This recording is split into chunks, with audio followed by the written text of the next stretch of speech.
10 years after the animated original became a modern Disney standard, Moana got the live-action treatment in 2026. Catherine Ligaya stepping into the title role, Dwayne Johnson returning as Maui, Thomas Kail directing. It's a hybrid production, blending on-location shoots in Hawaii and Atlanta with heavy CG work to recreate the ocean, the Kakamora, and Maui's shape-shifting. The reception was rough.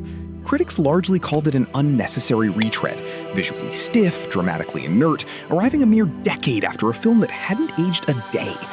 But underneath the "why does this exist" discourse is a story that still works. A girl finding the confidence to navigate somewhere no one in her world has gone, a demigod whose ego is a mask for guilt, and a natural world thrown out of balance by an act of theft. Whatever you think of the remake, the bones underneath it are still worth digging into.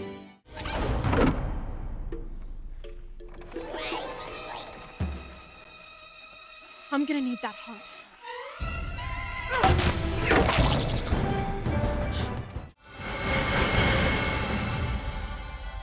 Moana's arc only works because of what she's missing.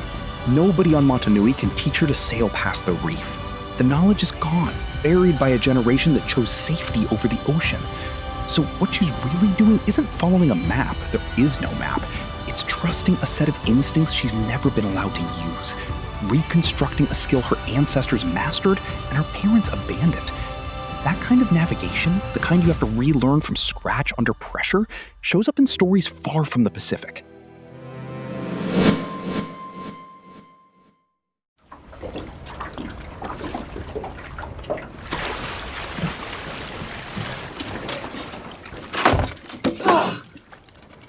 Alpaca's tea, and I found this. Whale Rider puts a young Maori girl, Pai, in almost the same bind Moana faces, a birthright tied directly to the ocean and to her people's survival, and a community led by her own grandfather that insists she's the wrong person to carry it. Where Moana's obstacle is a gap in inherited knowledge, Pai's is a gap in permission. She's descended from the tribe's founding ancestor, a chief who rode in on the back of a whale, and tradition says only a male heir can lead. Everyone around her acts like that settles it. It doesn't. Pai spends the film doing exactly what Moana does, quietly, insistently proving her connection to the sea is real, whether or not anyone sanctioned it. Both films resist the urge to make this a triumphant montage. The competence comes in fragments, a stolen practice session, a whispered chant, a small act of defiance that nobody was supposed to see. And both stories land on the same idea, that the knowledge was never actually lost. It was just waiting for someone brave enough or stubborn enough to go looking for it without asking first. Maui is the loudest character in Moana by a wide margin. Tattoos narrating his own greatness, songs demanding gratitude, an entrance built entirely around making sure everyone knows exactly how impressive he is. It plays as comedy, but strip away the bravado, and there's a demigod hiding an actual wound. Banished by his own parents, spending centuries trying to earn love through spectacle instead of asking for it directly. That specific flavor of oversized ego covering real damage has a near-perfect match in a very different kind of adventure. What is this place? This way, Ollie boy! Come on! Coming! La la la la la! Mr. Drippy, wait for me!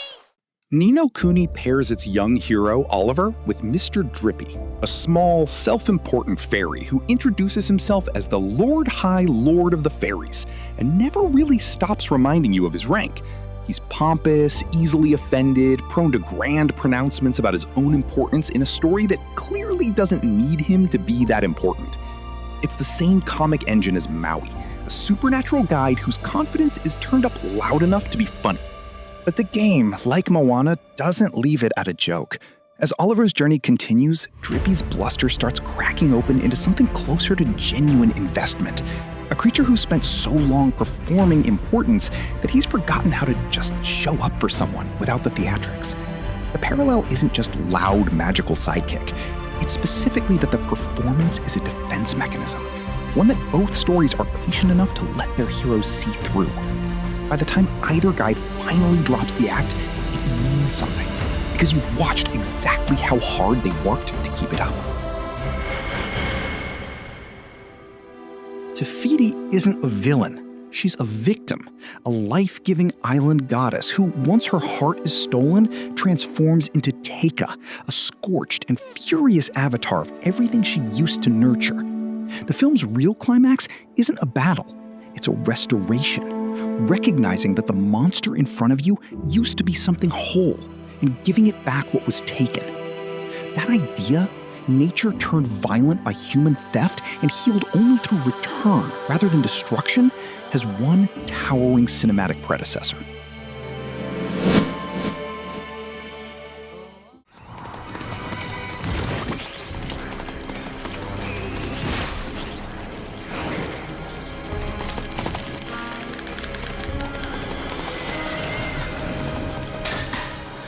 Princess Mononoke builds its entire back half around the forest spirit, a god of the woodland whose severed head, taken by humans hungry for its power, sends the forest into a spreading, poisonous rot. Like Taka, the forest spirit's rage isn't evil in any simple sense. It's the direct physical consequence of something sacred being cut away from something it belonged to. Nothing in Miyazaki's film treats the devastation as a monster to be slain. It's a wound to be closed. And the resolution mirrors Moana's almost exactly. The solution isn't a bigger weapon, it's an act of return. San and Ashitaka spend the climax racing to give the head back rather than finish the fight. The same instinct that sends Moana swimming toward Taka with the heart held out instead of a blade raised. Both films make the same quiet argument that what looks like an unstoppable force of destruction is very often just grief or theft wearing a monstrous face. Give back what was taken, and the monster remembers what it used to be. Whatever else critics said about the 2026 remake, nobody disputed that the songs still work. How Far I'll Go and You're Welcome carry real emotional and comedic weight without ever losing their pop hooks. Big, structured, purpose-built moments that always know exactly what job they're doing in the story. That's a rarer skill than it sounds. And one particular soundtrack from a completely different medium pulls off the same trick song after song after song.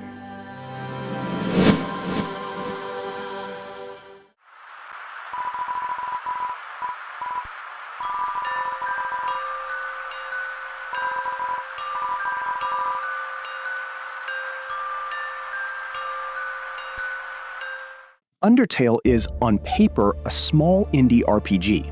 Its soundtrack is anything but small. Toby Fox writes music the way Moana's songwriting team does. Every track exists to do specific narrative work, not just set a mood. Megalovania isn't just a boss theme, it's a character statement. His theme recontextualizes a recurring motif into something quietly devastating the moment you understand what it's referencing.